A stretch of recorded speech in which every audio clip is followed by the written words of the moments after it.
I don't feel 100% comfortable with speaking from the front to people sitting in rows. I don't know if we can kind of manage to come a little bit closer and form something that resembles a circle.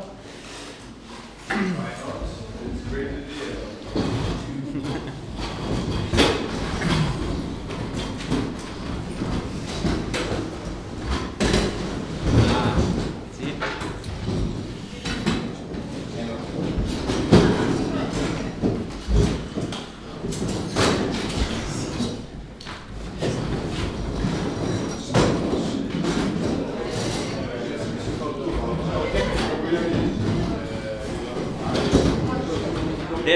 There's no, Nika, there's no second row allowed. It's just not.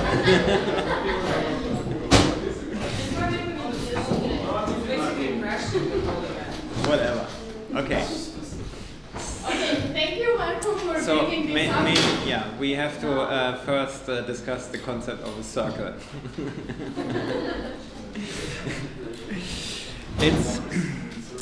The circle is only a theoretical concept. It doesn't exist in reality. And the same is probably true for the commons. And I'm trying to explain a little bit about our practice in Prinzessinnengarten in Berlin, but also trying to open up the question of the commons and how this relates to a place like ours. Before I start, since I don't know you, you don't have to be afraid, because it will not be a game.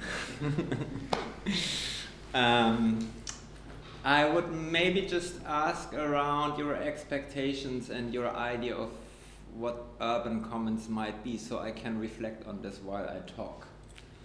So feel free. You can also probably ask in Serbian if you're more comfortable, and somebody will translate. Yeah. So what should we say? What is your expectations when I'm here and we're talking about the urban commons? Well, somebody announced you last week, and they said, "Oh, he's a fabulous guy. He does gardens in the cities, and it's really amazing." So we have high expectations for him. No pressure. I'm not talking about gardens. First disappointment. Any other expectations, questions you had in mind when you came here? Or it's just another class you have to come? We had also a debate about can urban gardens actually feed the population in the cities or not. Okay. So that was the big discussion. Okay, I can end it. They cannot.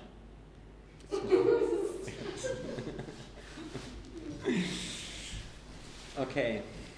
Other things? I expect to hear about the community and how the relations function and how does everything work with people, not just the resource. Okay. I will continue a little bit on this discussion about urban gardening, but we also discussed how important urban gardening for creating this common practice and practicing commons. This is my expectation. Okay. I'm from New Belgrade, and then there was this empty lot for a long time, for example, 15 or 20 years, and people would use it as a garden, plant stuff and so on. We, as kids, we really didn't like it because there are some peasants that are not used to city life and they're not urban and stuff like that. So it's a bit interesting how things change. So do you mean the cultural perception of farming? Yes, we thought it's like backward, yeah. uncivilized,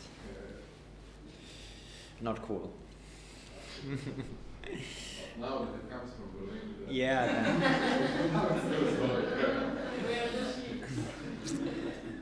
Okay. Well, I'll try to reflect on this. There will be some disappointments because I will not specifically speak about how great Prinzessinnengarten is and how it functions in detail.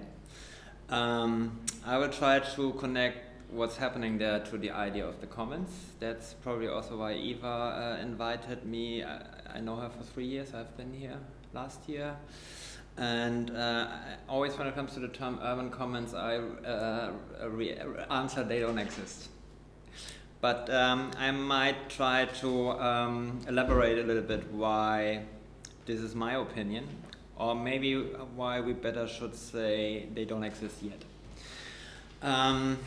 But I'm not doing theoretical research on this, so I will not start with a definition of the commons. But we are involved into practices of self-organized education, so it's for me already great to see that other people do the same. It's nothing that you can take for granted that people come together on the Saturday noon to discuss concepts like the commons. That's already amazing, I have to say.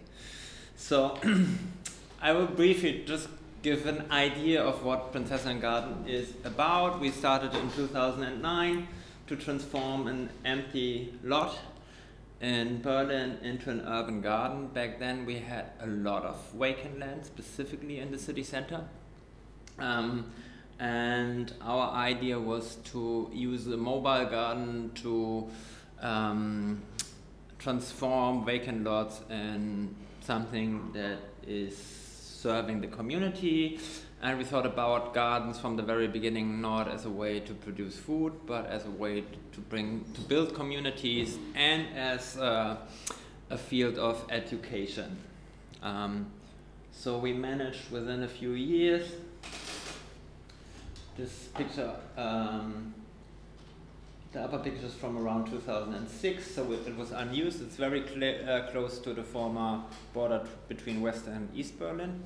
It's situated in Kreuzberg. It's extremely central. You can see it in front. We have a metro station. So we are the urban garden globally with the best public transport connection, I have to say. And down it's maybe around 2012, and you see the difference. It's even from above, a very green space. This is from last year. We actually managed for almost now 10 years to build this urban gardens with thousands of volunteers actually involved in different forms. What is specific about Prinzessinnengarten is that we are not the typical community garden, which is usually a group of people starting collectively to build a garden and run it voluntarily without money. We started with a concept that had a very ambitious idea. We want to live from it. But from the very beginning, we didn't thought about selling vegetables to make a living, but we combined this place with forms of income, specifically a gastronomy on site. So we have a bar and a restaurant. It became very popular, so we have up to 400 visitors every day. And with this income, we're trying to pay the staff that we have. So there's around 30 people employed during the summer, mainly in the gastronomy, but also in the non-profit activities, which is basically education. We have to pay rent and everything else. So it's not based on funding.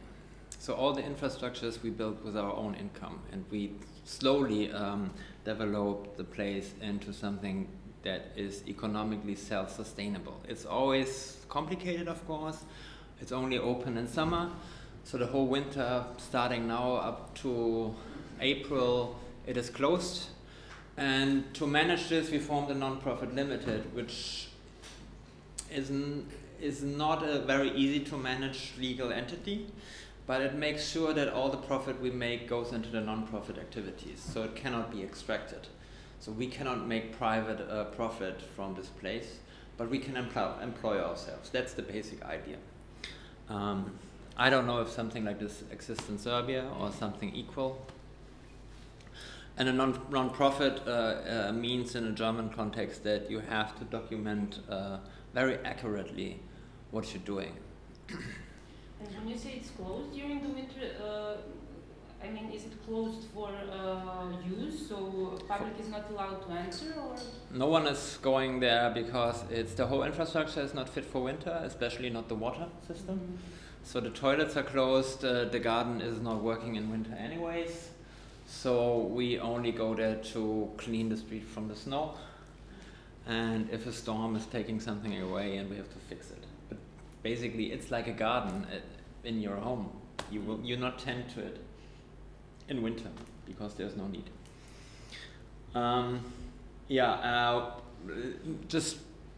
I mean, you heard from Dražan already a lot of things about last week about food production, organic food production, permaculture, and why this is extremely important. So I will also not go into this.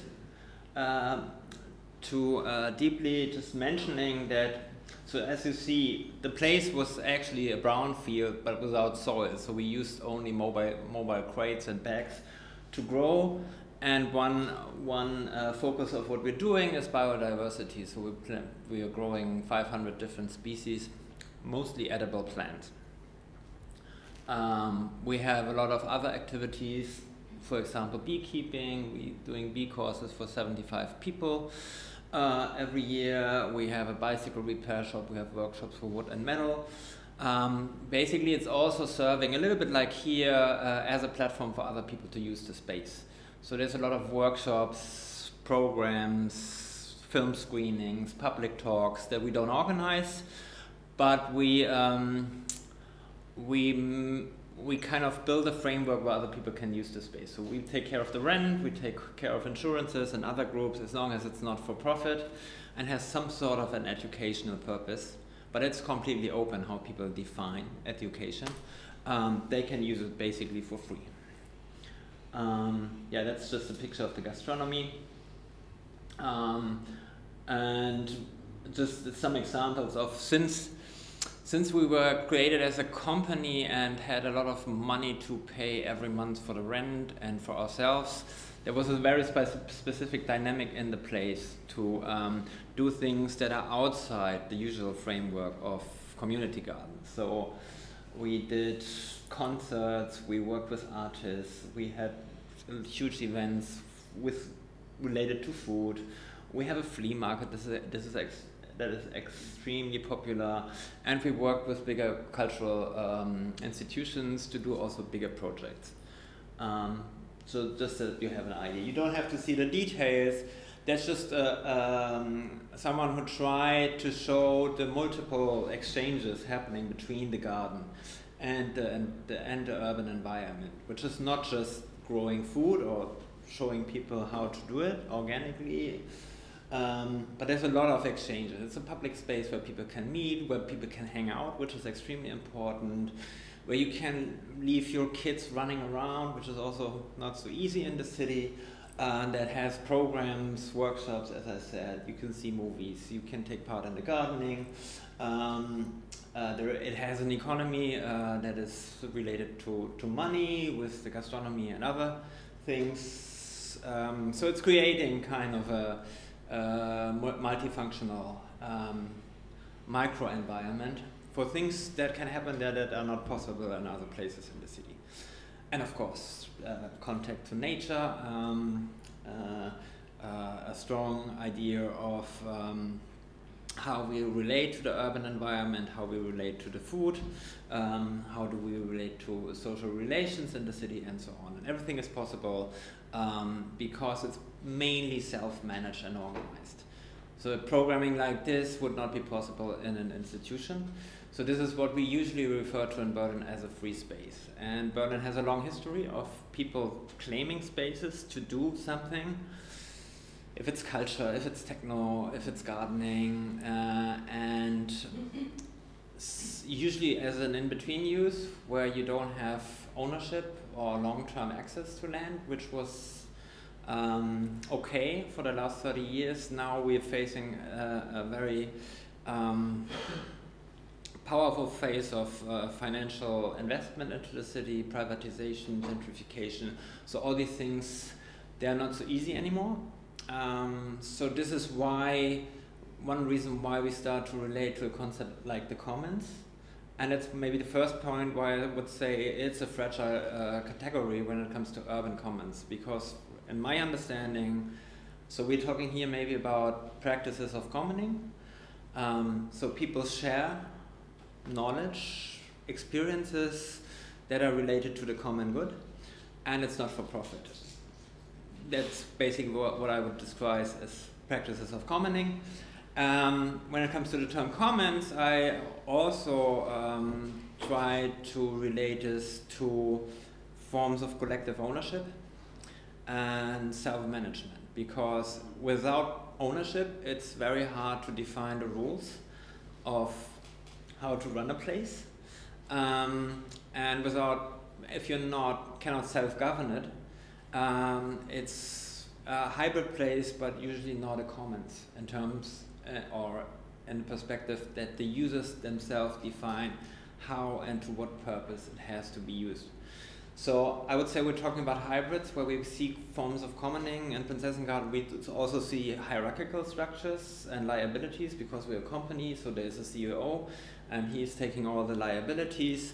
There's an owner, in our case the city, that puts certain limitations there, and there's an environment around us which is more and more gentrifying, and it's also changing the place inside, because the people living there and working there are other people than used to be there 10 years ago.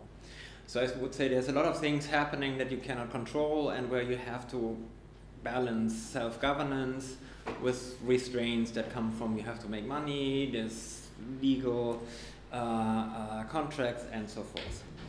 And when we started, we didn't refer to the place as a commons, but as a learning ground to how to live in the future. So that was the basic idea, a future that is more socially and ecologically just. And the idea was not to have a theoretical idea about it, but to give people the practical means to experience how to do things differently. And food is, of course, one topic, but also management of a space is something that you usually not experience in your everyday life. That's just another example of commoning. Is we built this DIY structure that is 10 meter high, just from regional materials, built by 150 volunteers, and the form we did it made it possible that there is no pressure on this when it comes to financing or refinancing it. Usually if you have real estate, you invest and then you have to refinance it. In our system, you want to make a profit also with refinancing it. Here we were able to have a community to build it, some funding for the materials, and that allows us now to run it as if it is a commons. So everybody can use it under certain restrictions that are basically, again, non-profit and open to everyone. It's just some more pictures. And you see also the encroachment of capitalist urban development around us. So when we started, this was a very poor area. It was actually, when it came to income, the poorest neighborhood in the city, even though it's super central. And since we started, it became a hotspot of what is called the creative industries. So we see a lot of high-priced development around. Often on former public land, which we saw wave of privatization for the last 20 years in Berlin. So a lot of things that used to be public are not anymore, and mostly highly profit-driven development. That's just another example of what we're doing next to gardening. We build local digital networks also as a form of commoning to make accessible not just the technology, as it's supposed to be cheap and easy to handle, but also it's a form of ownership, because in this local networks, it's the community who owns the data. It's not connected to the internet. You have to be in the surrounding of the node, and then you can have access, and all the data belongs to the community. And that's just one example of also why ownership matters, because in every other thing that looks like a commons, if you open Google, and you think it's free, accessible for everyone, and you can get everything. Of course, what is extracted is the data to make profit. That's just one example. So why are we doing this? Or why am I doing this? For me, the commons is not interesting as a general concept. We could also talk about socialism or communism. It's probably not so popular in these regions. We could talk about a just society. So for me specifically, the discussion about the commons only makes sense in the context we are living in. And this context is for me defined by a multitude of crises. I don't like the music so much, but I love the cover. Because it's kind of the situation, for my feeling, we're in specifically when it comes to ecological questions. So we're sitting there in the sun, enjoying our drink, and we are blindsided by what's happening around us, even though we know. So knowing that things are in crisis or problematic is obviously not enough to change them. And then again, what does it mean, changing things? We're living in a world that is globalized, where we have massive power structures that we don't even know about it often. It's not just our government, it's transnational companies, it's a whole system. So talking about change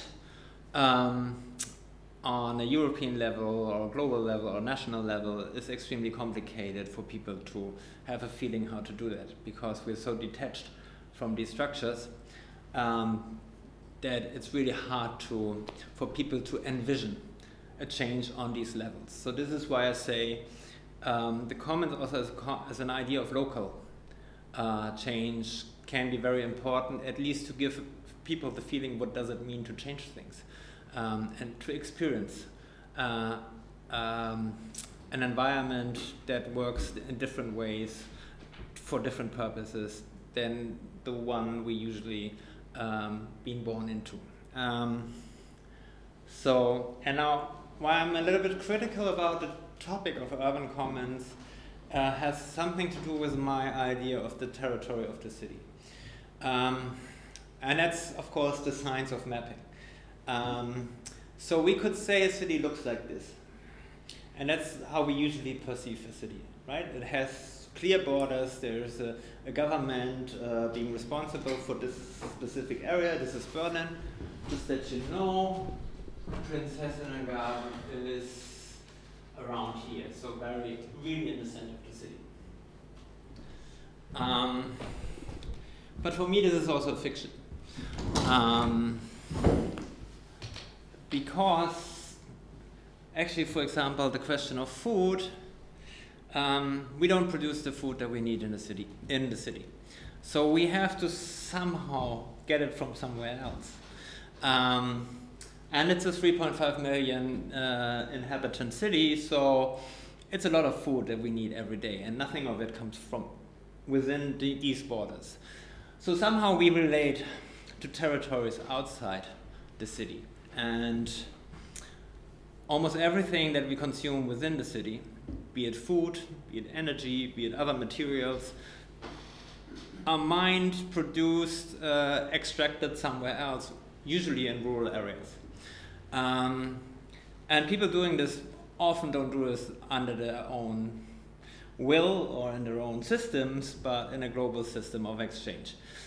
So you might say that the territory of the city is also expanding to areas outside the city, and that's not just a region, that's global. So we might talk about a new form of imperialism with the demand of cities in an urbanization, in an urbanized world, becoming more and more. So we have more and more effect on territories outside the city. That's why I would firstly say our idea of the urban is very limited if we don't put it in relation to the non-urban. And that's usually the landscape that we produce. So to fulfill our need, for example, for plenty cheap meat. We need huge soy monocultures in Brazil. And they are only possible when we take away the land from indigenous people, from small-scale farmers, and when we take away the environment, especially the rainforest. Otherwise, it wouldn't be possible. So that would be my argument. It's unthinkable, our life today in an urban environment without these destructions.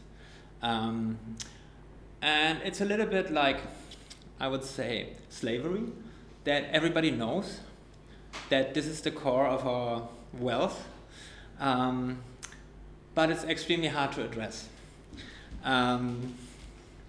without becoming too moralistic or without people saying, well, we cannot do anything about it and it's bad, but okay. So that's a crucial question for me. I don't like these graphs and numbers too much, but as a shortcut, just showing this, it shows the CO2 emission, but it can be anything else. It's just showing what's happening in the last 150 years, which some people refer to as the Great Acceleration. We see enormous growth in industrial production. We see enormous growth in using natural resources, and the outcome is waste in different forms. This is actually a graph about our accelerating disintegration of our natural environment. And it doesn't look like it's going to be better soon. So the IPCC, the Global Council for the Climate, just briefly warned 2 weeks ago, and it's a very moderate kind of gremium. They are not really radical, but they just said, like, if we want to limit the climate change to 1.5 degree, which already means a lot of destruction, but not, they say, like 2 degrees would be catastrophic. We have to change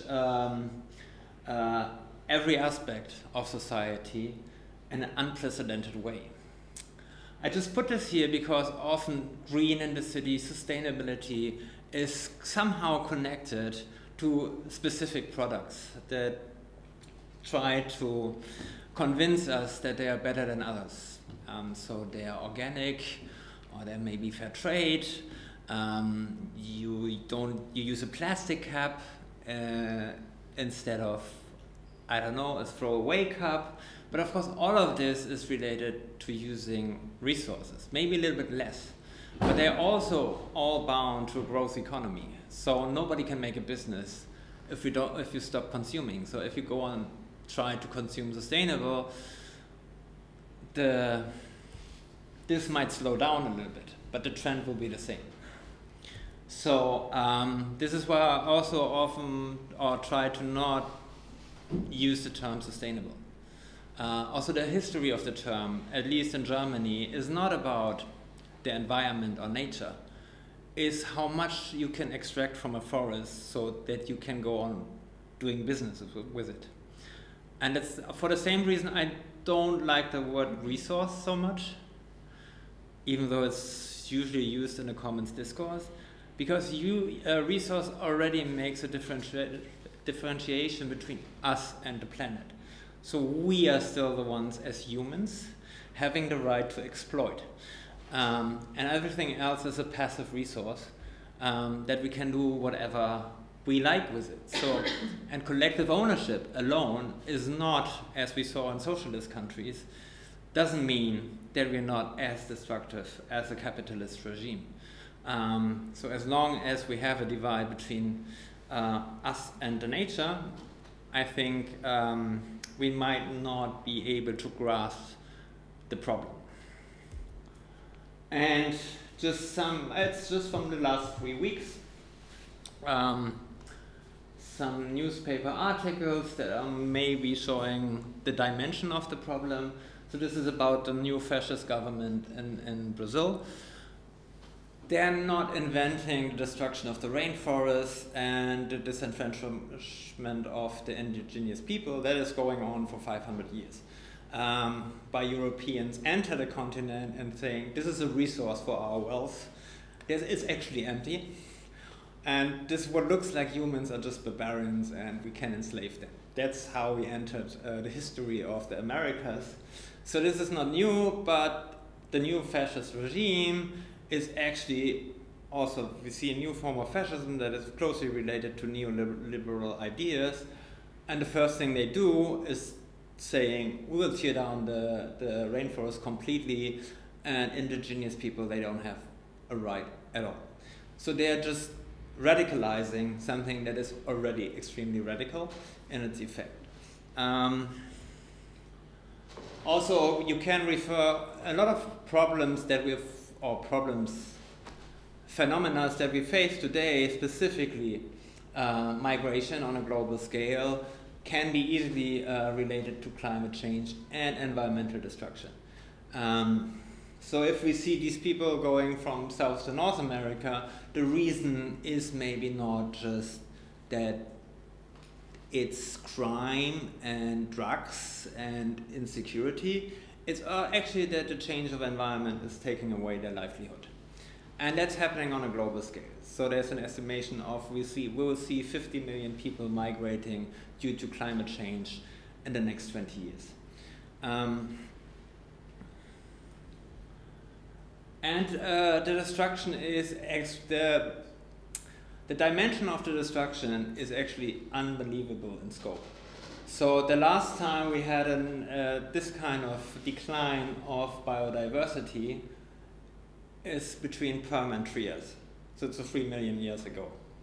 And actually what happened back then took several 10,000 years. We managed to do this in 40.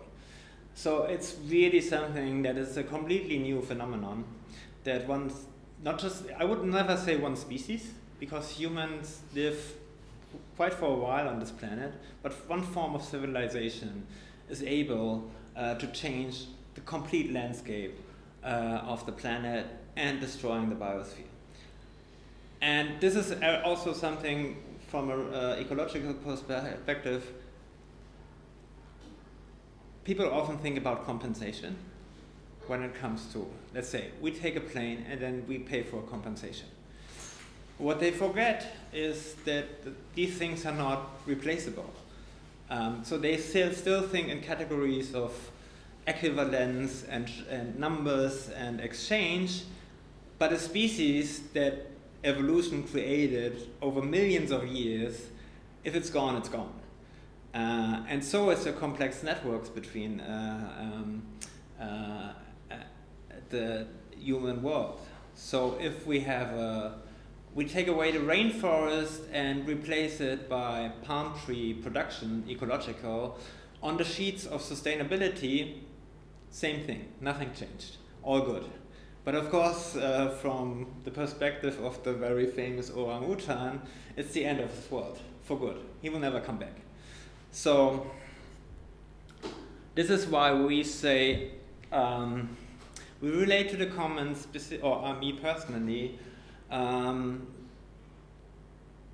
because we look at an experience where people try to find another relation to the world and to their role within the world. And a community garden is just one example.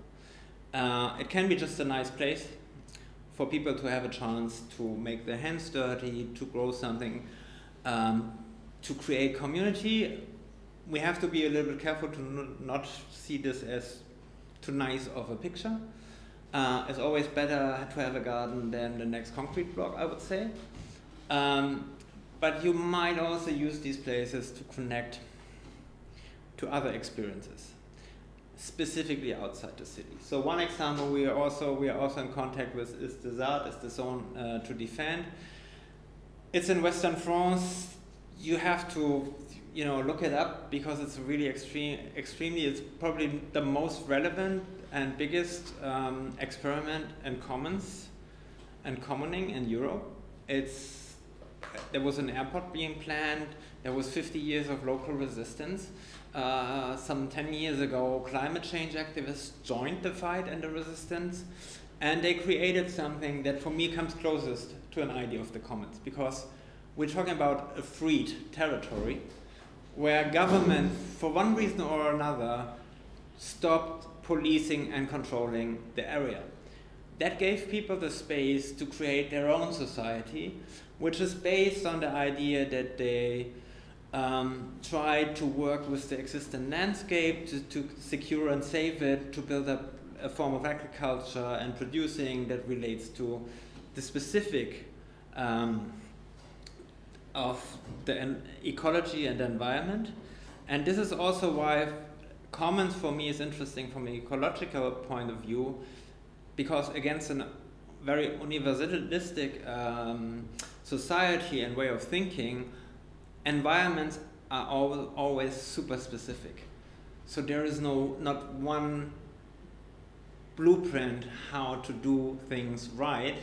You have to be embedded in the local situation. There's a specific soil, there's a specific plant society, there's a specific climate. And that's why gardening and farming can be practices to reconnect, because you depend on these things. You have to relate to this. So the art is an extremely interesting example, and the resistance was explicitly not just against one major development, which was an airport, but it was explicitly against the society the airport stands for. So it was, they always fought for the territory, for a different form of life, which they already created while resisting, but also related it to global issues, specifically climate catastrophe. Another example is the zoo at Standing Rock fight against a massive fossil fuel infrastructure, a pipeline, where the local indigenous people, the Sioux, Dakota Sioux, tried to protect their area against this pipeline, and were joined by climate activists, by veterans from the army and so forth. What is interesting in these cases of clash is that they're fighting for a different relation to the land. They're not just saying, this is our territory, you cannot build a pipeline. They say, we are the safeguards, we are the stewards of the water, because we have to take care that this water is serving our environment and our people for the future. So they change a little bit the perspective of their relation to the land. And of course you see a clash that is, again, 500 years old. A civilization that thinks it has the right to claim territory, to extract and to use it, against the people that are saying, no, that's not what we're doing here for the last 10,000 years. So they resist on not legal terms. Legally they might lose, but there's a different form of justice that they're trying to rely on. And in Germany we have now the biggest protests we see related to also forms of direct action is the resistance against open pit mining. Meaning huge companies are tearing up the earth to extract brown coal, which is the major driver of climate change, to make profit. And legally they have every right to do so, because they own the land. And it's called Ende Gelände, it's a German term, it's hard to translate. It just means like, there's a limit to what you're doing, now you have to stop. It also means the end of a territory. And they mobilize mass civil disobedience. So it's not just a protest, it's about interfering with the infrastructure. So it's mainly young people that organize to block the tracks. There's a short video. I can show it. It's very populist in design and music. If you're up to it, I can show it. Yeah? You have to.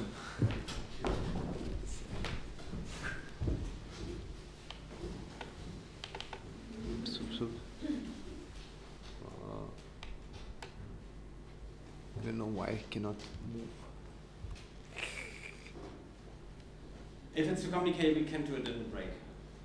Also. Yeah? We Wait, do it in the break. I will fix it, sorry. And they're protecting a forest from being cut down. It's actually the leftover of a forest. It's the last stripe of a 12,000-year-old forest. And what they're capable of doing is they mobilize beyond, let's say, the milieu of radical people. So even though there's people who are using their body to block the tracks, they are in contact with the local people being affected, and they mobilize all over the country. So we had the biggest demonstration, environmental demonstration 4 weeks ago. There was 50,000 people being gathered there, and extremely well organized. I mean, it's incredible to see the pictures of the camp they made. And that's already part of direct action, is in the protest you show a different life form, which also includes how to organize a space. And people are trained on the fields how to interact with each other and the police. So it's, I think, a very powerful way of organizing. Yes, the mode had changed. F5. Like this? Okay. Okay. So, and I think places like this in the city, if they consider themselves a commons that is reacting or answering to these kind of global issues, they have to try to build these relations to other places outside the urban territory. Otherwise, the risk is it's becoming just nice little places for an eco-friendly middle class to enjoy themselves and feel more less guilty. For example, less guilty, better than others. So that's always the risk of these kind of places.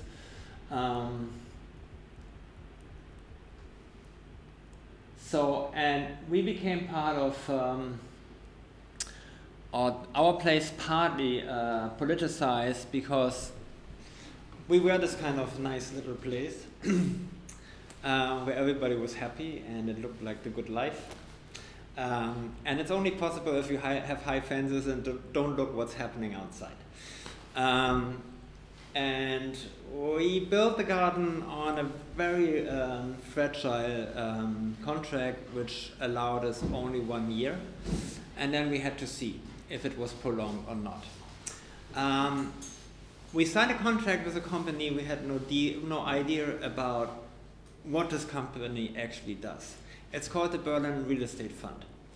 But our learning process was very fast because in 2012 they wanted to privatize the land. It's a city-owned company with just one purpose, privatizing land for the highest bid.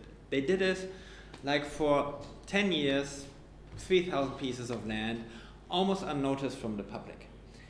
It's not that it was a secret, but nobody didn't really seem to care about what's going on and what privatization means in the long run.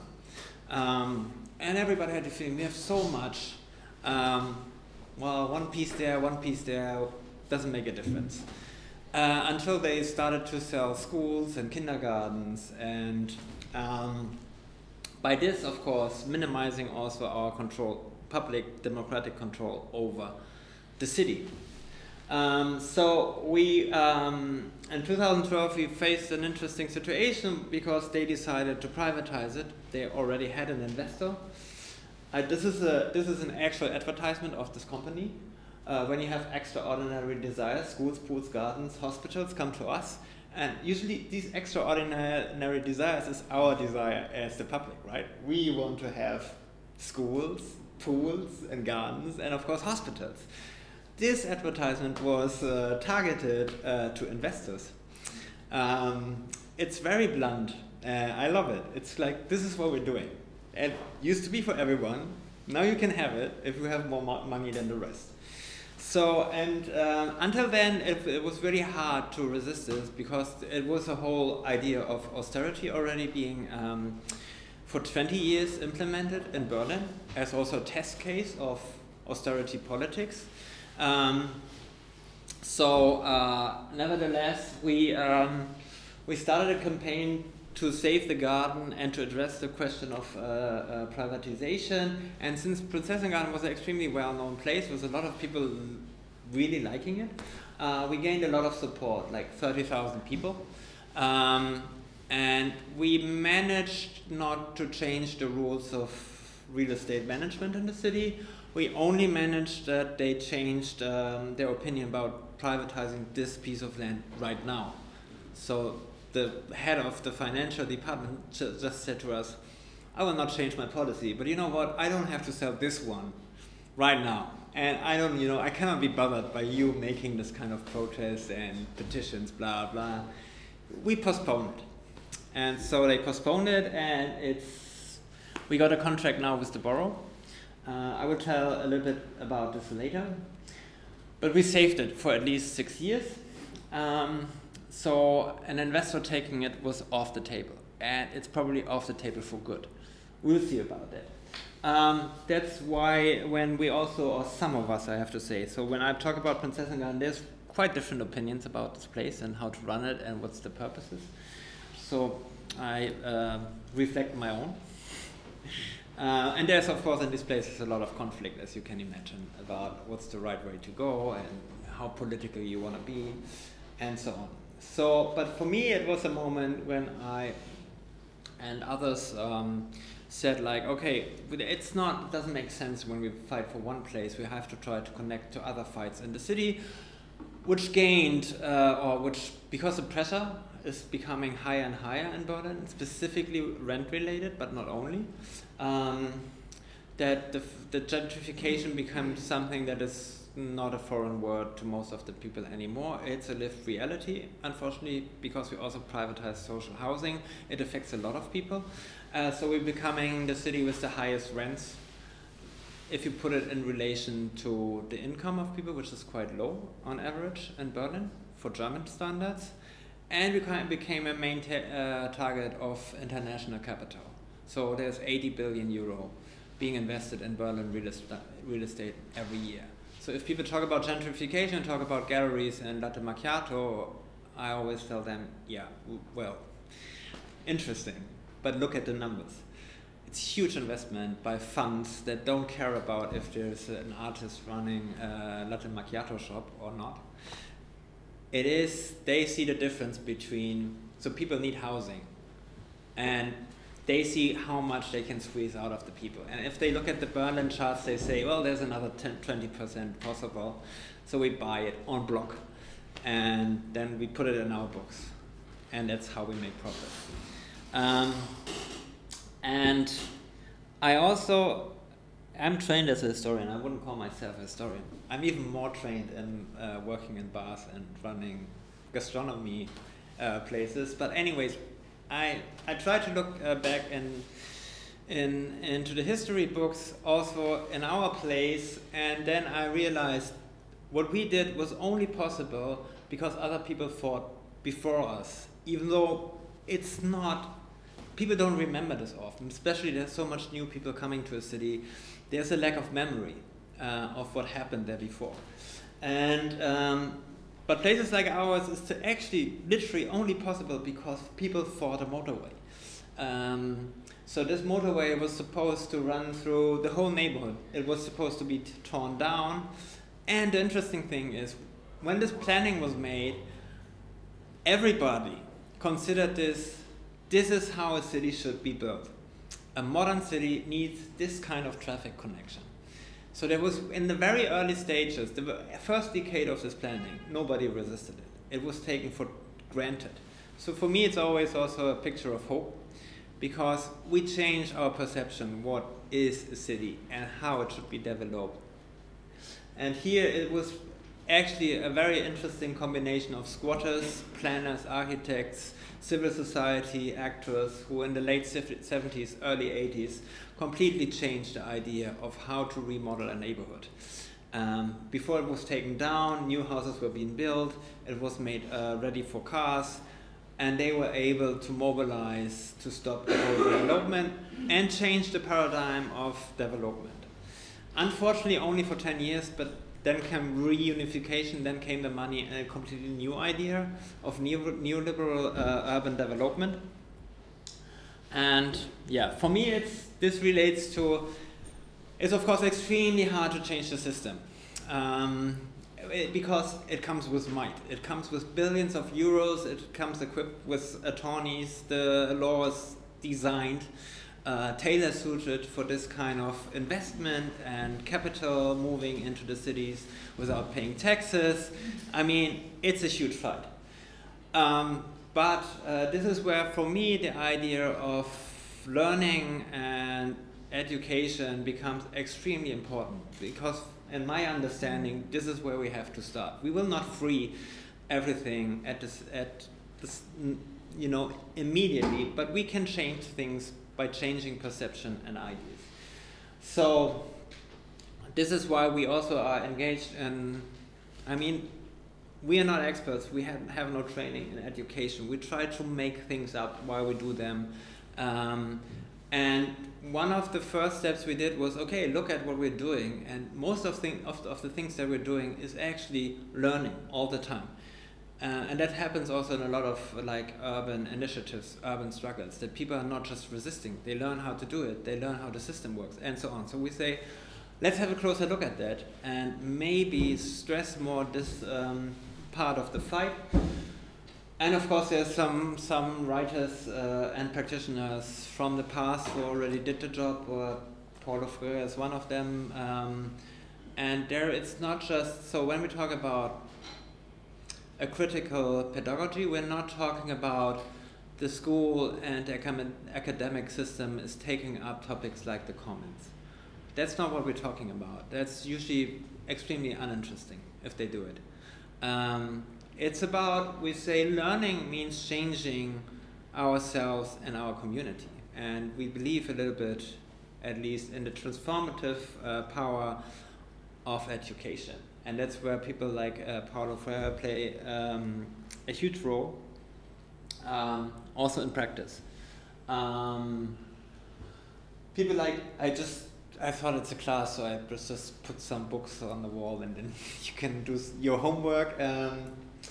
So already in 1970, Ivan Illich, in a book called Deschooling Society, was not just highly critical about institutions, as was Paulo Freire, but he already related this to what he called ecological Armageddon. So he says modern institutions create needs faster than they can create satisfaction, and in the process of trying to meet the needs they generate, they consume the earth, we cultivate, treat, produce, and school the world out of existence. And I like the last, we school the world out of existence, because it is really, for me, a crucial point, what we are taught in institutions of education and what we are not taught. So what do we become by being students for 10 years or 15 years or 25 years? What does this make out of us? And what potential of learning is getting lost? And who has the right to teach? Who has the right to learn? And this is why we say, Eva, Giovanna and I, we did a workshop also about learning as a commons. So it's about also reclaiming the knowledge, production of knowledge, dissemination of knowledge. So what we do is, I'm trying to be brief, we created a neighborhood academy in Prinzessinnengarten where we try to, it comes from the experience in the garden but tries to connect to other topics and other people. So we are working with artists, we are working with activists to have an exchange of what we're doing, how we're doing this, exchanging methods, broaden the topics we're talking about, which, for example, was a project where we claimed open land as our land, being informed by an initiative from New York called 596 Acres. So we try to learn how they do it and translate it to our context, which is always different, of course.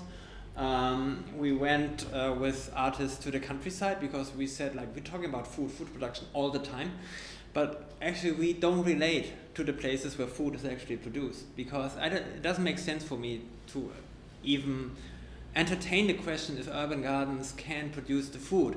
I mean, how can you leave out of the equation that the food is created and produced in the countryside? And first of all, you have to look at how are people doing this and what can we do to change it, because our food production system is, like every other system on this planet that is dominant, is based on capital, growth, monocultures, exploitation of workers and the earth. So that should always be the obvious first step before we ask the question, and what can urban gardens produce?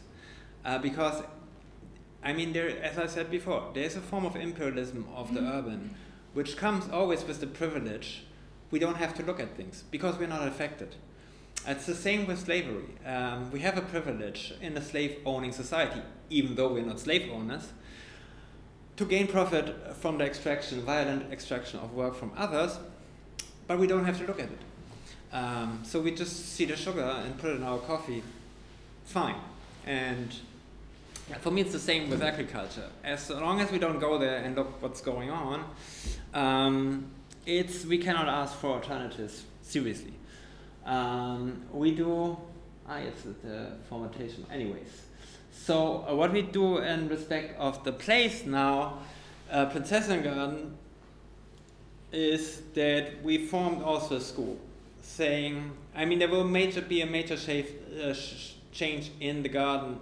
One core group will leave the garden next year with a lot of things that have been built in the garden because they're looking for another place. They stick to the temporary use idea, and they don't want to have a political fight. So to get prepared to this change, to this transformation, we formed something called the Commons Evening School, where we meet like you every Monday, because we say we're not into, people don't want to just be activists, you know, it's not, and just resisting is also not what we want to do. We want to build up the knowledge. What does it mean, not just to resist, but also to create a commons at the site, which is, it has forms of commoning. It's not a commons yet for our understanding. So we build up the knowledge, we invite guests, and we claim something that is not just 5 years, but 99 years. Because we say, let's change our role. We don't just want to be users. We want to be stewards of this place, responsible for handing it over. And that should be our job. And not just, I mean, that's something that we also learn from self-organization, for example, in squats and other places. It's great, and so far you create free spaces that are self-governed.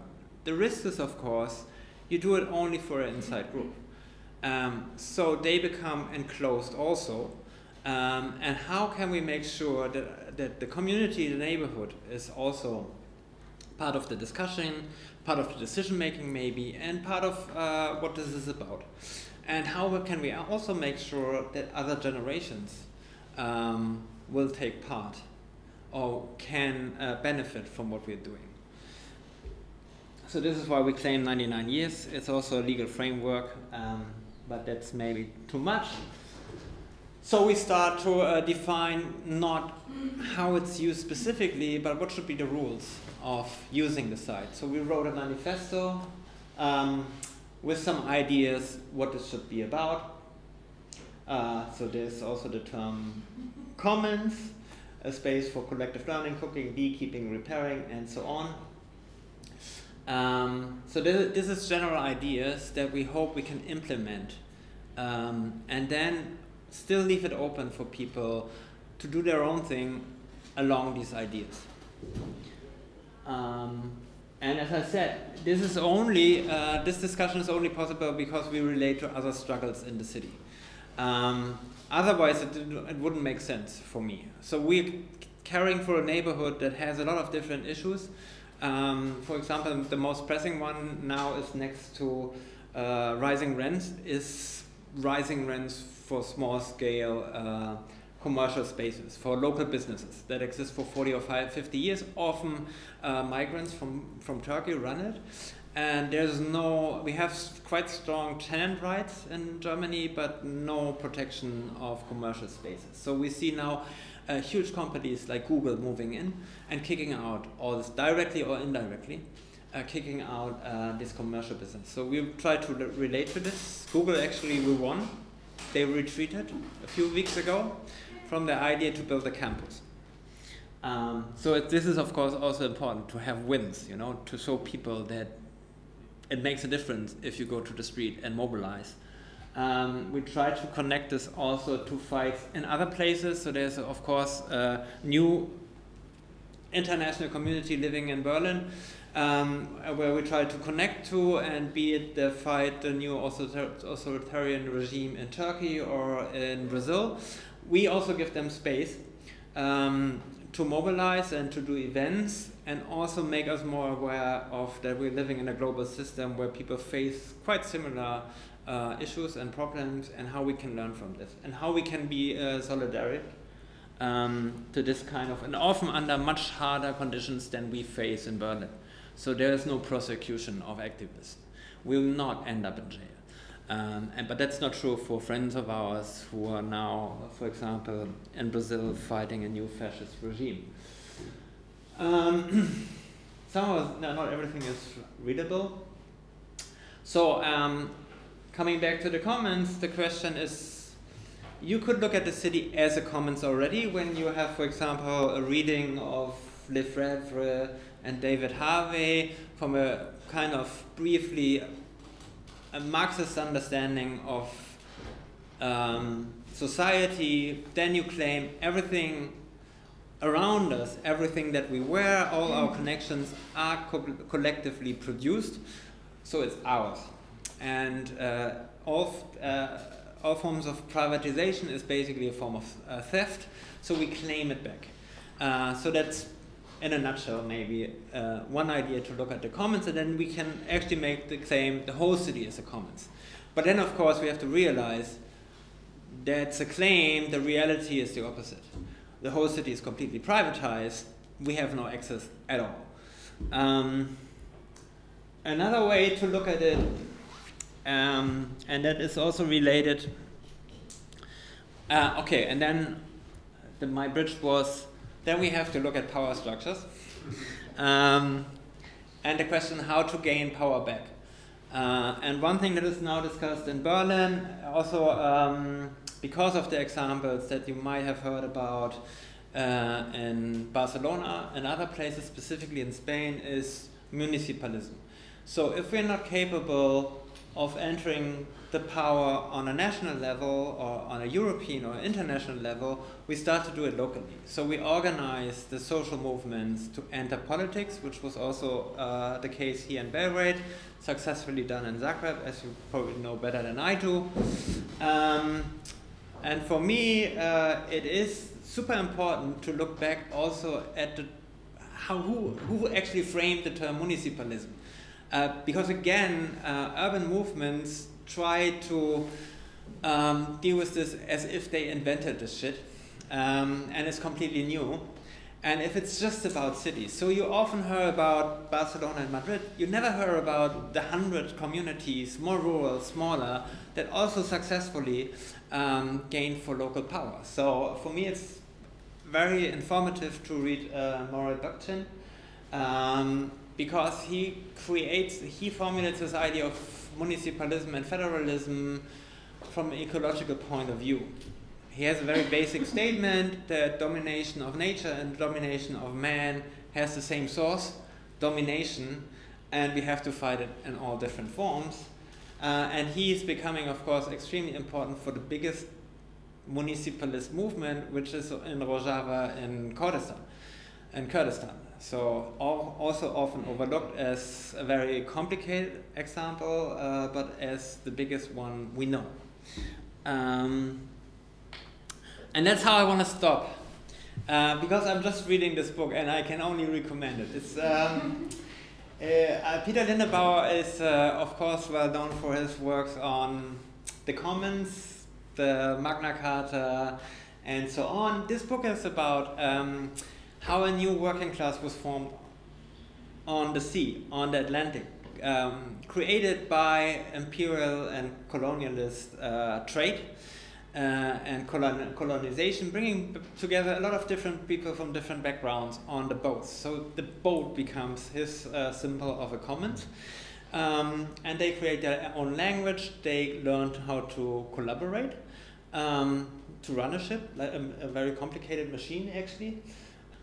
Let's make it brief. So on these ships you see something, they create a society turned upside down. So on a pirate ship, the captain, there's a hierarchy.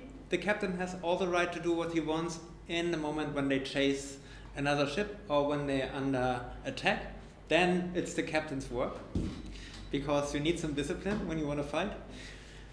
But other than that, the captain is elected, and so is everybody else on board. So you can, if the captain is doing bullshit, you can take the power away. Then of course it's egalitarian. This society shares the bounty. I mean, the means of subsistence is theft. But in the moment when they take slave ships, it's a quite bigger theft, so in moral terms you might discuss the right to subsistence. So usually on an English ship, the sailors became really bad food. So there was a lot of mutinies and outcry when there was not enough rum and food. So this becomes part of the pirate ship. Also the way you eat is not just very disciplined but it has to be a feast. And then what's very important is that what he calls a motley crew is that it brings together the ship people from the west coast of Africa, Protestant radicals from the English Revolution, workers from all over the world. So it is multi-ethnical, international, diverse.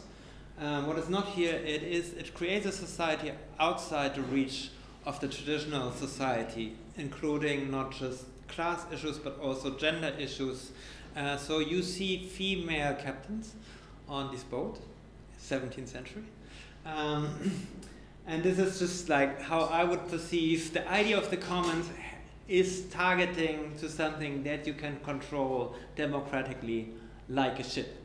But of course they also faced a lot of repression until they were gone, because trade had to be free without this kind of interference. And yeah, this is how I maybe want to stop. The last word about urban commons is related to this. Historically, the commons existed before wage labor, before private property of the land. So it's nothing that we invent. On the contrary, our society, industrial, capitalist, was taking away the commons from the people. The city itself, the modern city, not the medieval city, was created on taking away the commons from people in the countryside. That created a working class in need of paid jobs. So I think when we talk about the urban commons, it's always the place most unlikely, because the city is full of economic and political power relations, and it's also historically the place that took away the commons, that was the driver of privatization of the land, of industrialization of agriculture, of taking away the means of subsistency from the people. And that's, for me, always crucial for the commons. It is about the means of subsistency, not just a nice thing to do collectively and to share. That's maybe it. Okay. Some principles.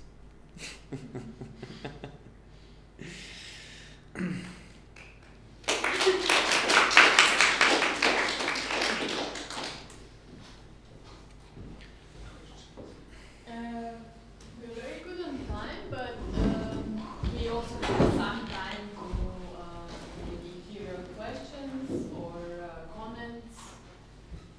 Just side comments, really, not really so much relevant, but like when you said for a book change, he doesn't equate this kind of domination. He says that domination of man towards man is the source of the nation of management's nature. So he has like anthropocentric view Yeah, it's true. of the thing. So it's not the same.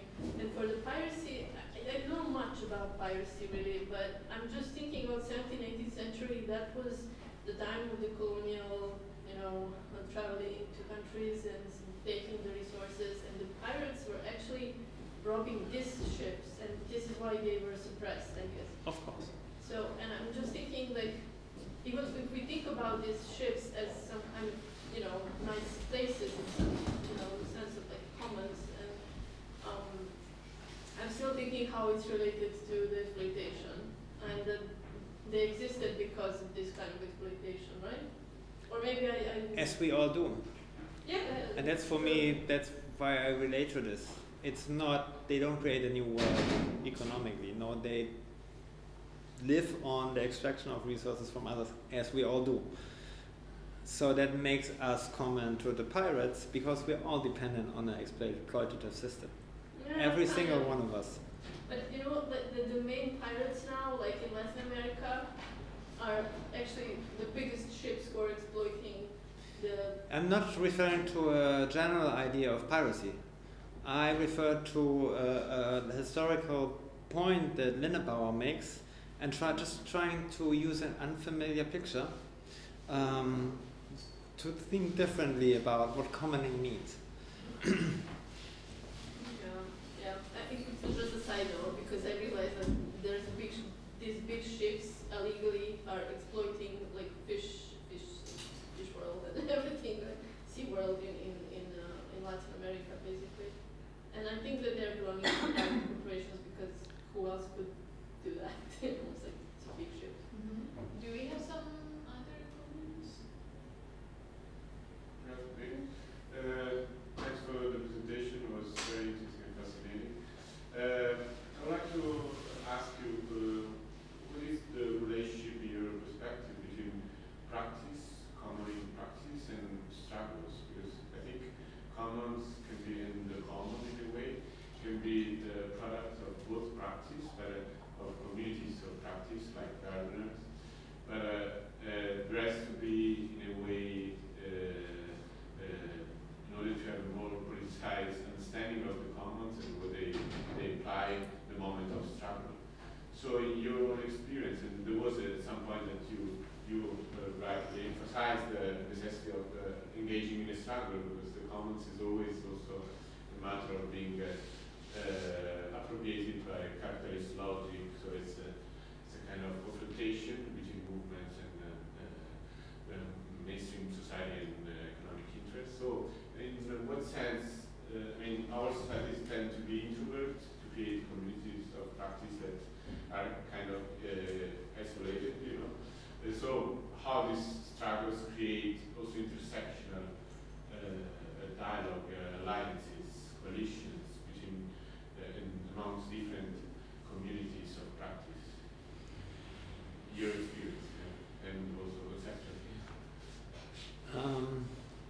This is why I refer to the ZAD and to the climate activist and direct action, because I think the difference is standard politics also of opposition is that you work within the system and say, okay, we had rights and they are gone.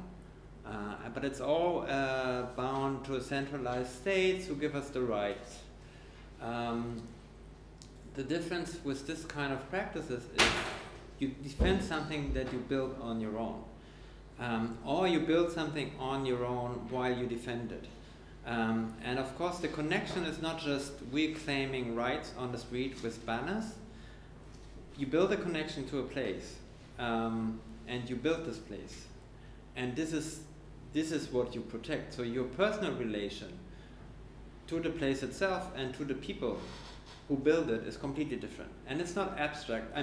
We used to have parties, unions representing our rights.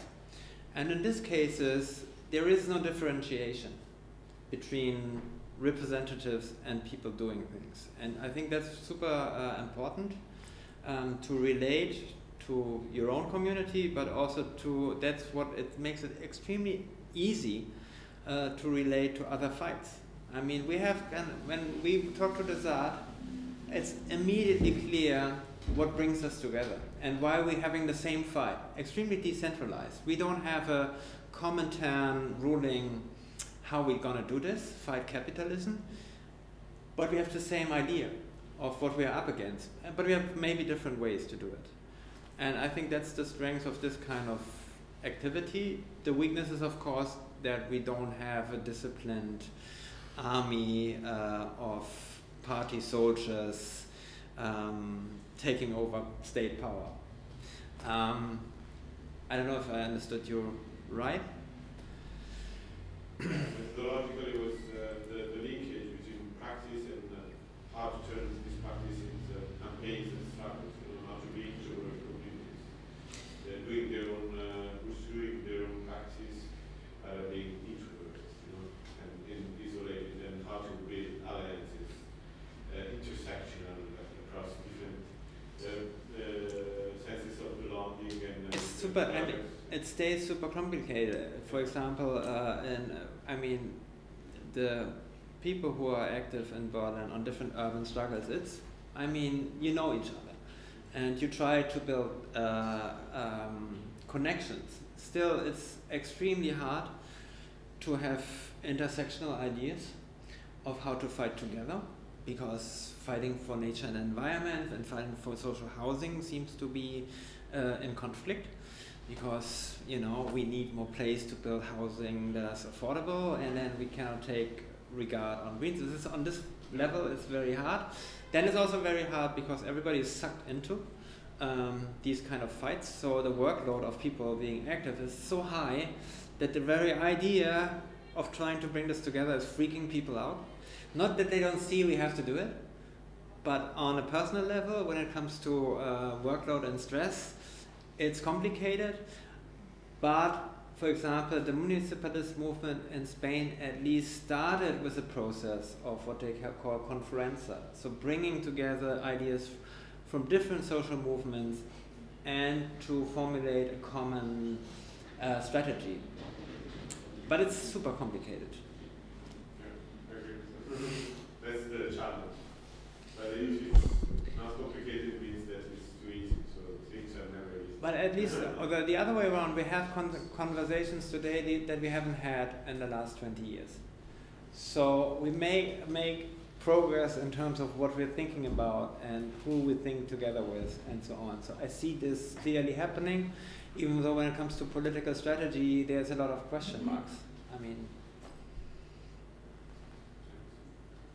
can you tell us something about the governing structure of the garden and how it operates? it's, for the moment, it's twisted, let's say. So there's a non-profit company which has formally ownership and CEOs that are responsible for everything. So on paper, legally, it's a top-down structure. Then within this people, there's ways to organize collectively. So there's meetings every week, but they don't discuss everything, which is also helpful in a way, because people who want to be engaged and contribute, they don't necessarily want to deal with taxes and liabilities and contracts. So we have this kind of a little bit weird mixed forms of governance. And then outside of this is, for example, I'm part of an association now that is trying to just build frameworks for people to self-organize. So it's not an association, and the head of the association is a little bit like here in Magazine. It's kind of, I think, the same. You need a legal entity for specific things. They can make crucial decisions, clearly, because they sign contracts and they have to deal with the finances, so they make crucial decisions.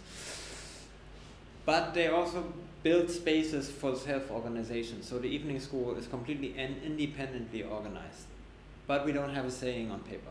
We can only advise the association to do certain things. So it's always this kind of hybrid ways for self-governance. We're talking about on the, for example, very specifically for this, we want to change this. We see this have to change the framework.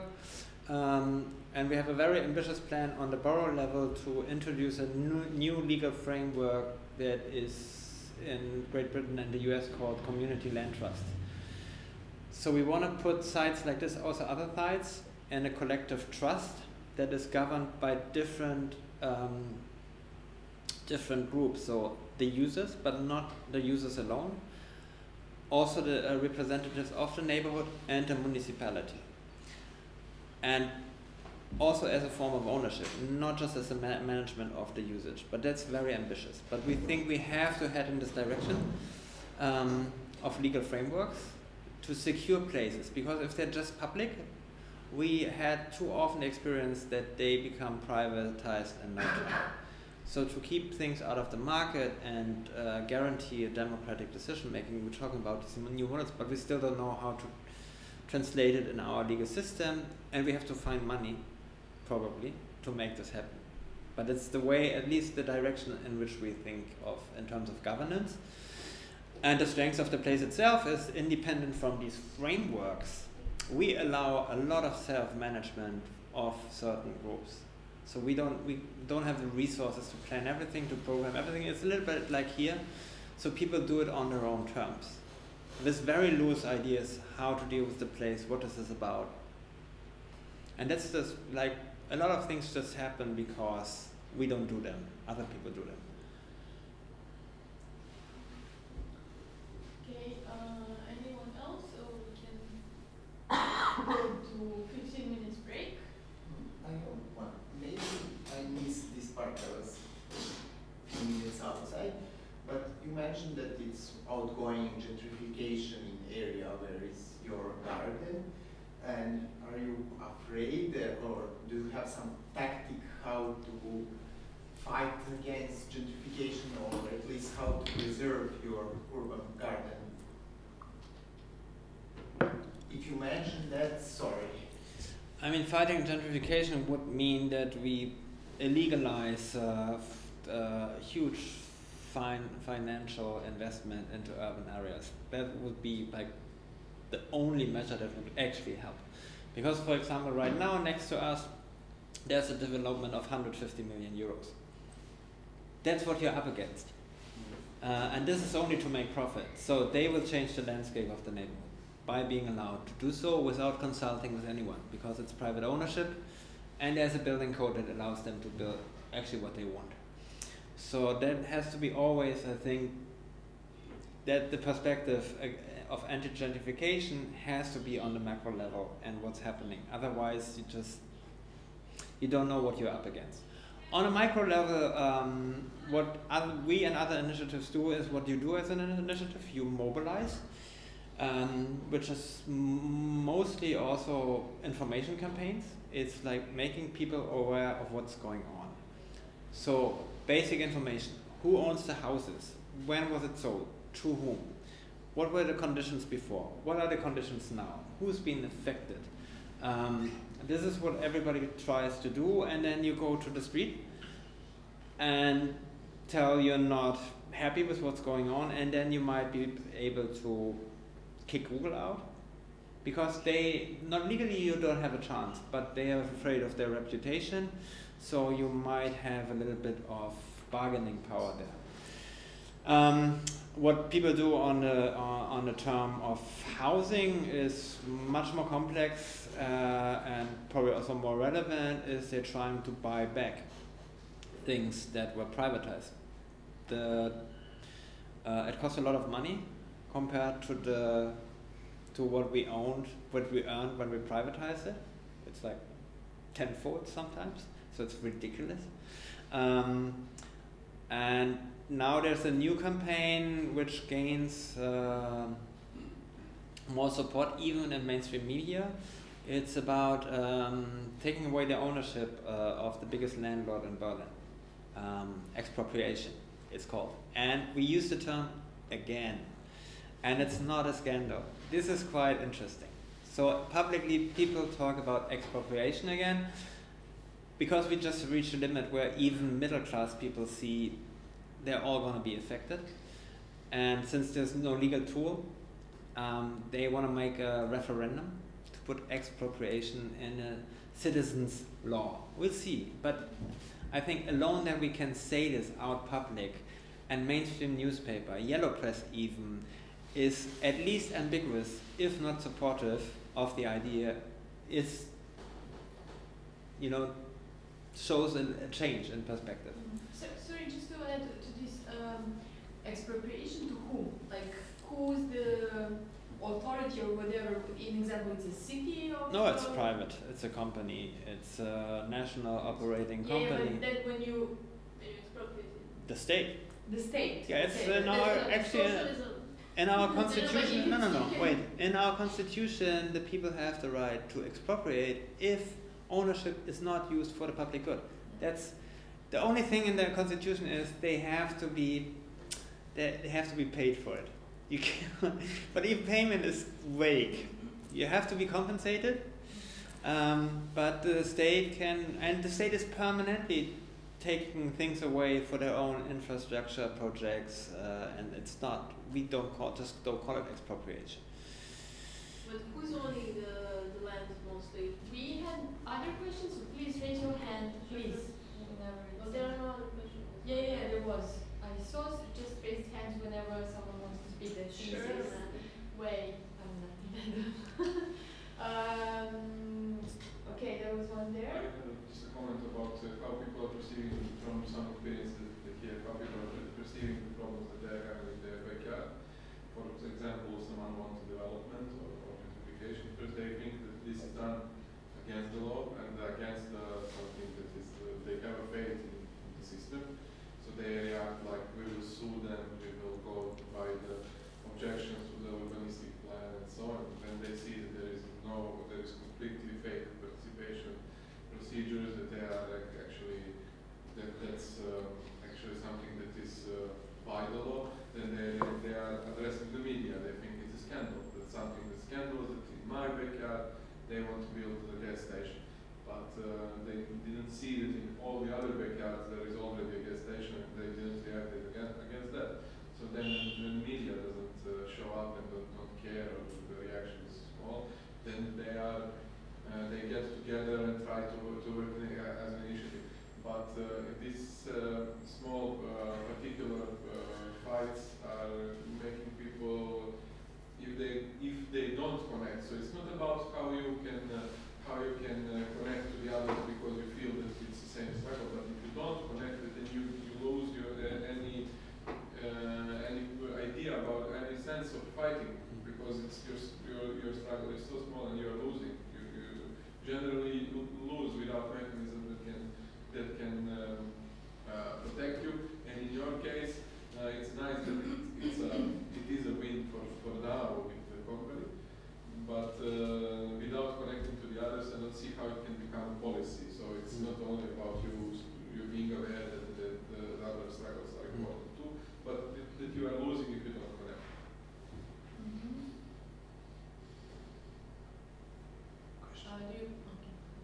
So that's just a question of who is owning the land mostly now in Berlin? Are there foreign investors or? We don't know that. So It's not public record. I mean, the city is still a huge landowner, but this is one thing we're discussing for 10 years with privatization, is a public record of ownership, and it doesn't exist. Maybe sometimes for the good, it's difficult, but for now we don't know. Okay. There is nothing more for now. See you back in, let's say, 5 minutes after 2. Michael, thanks a lot. Yeah, cheers.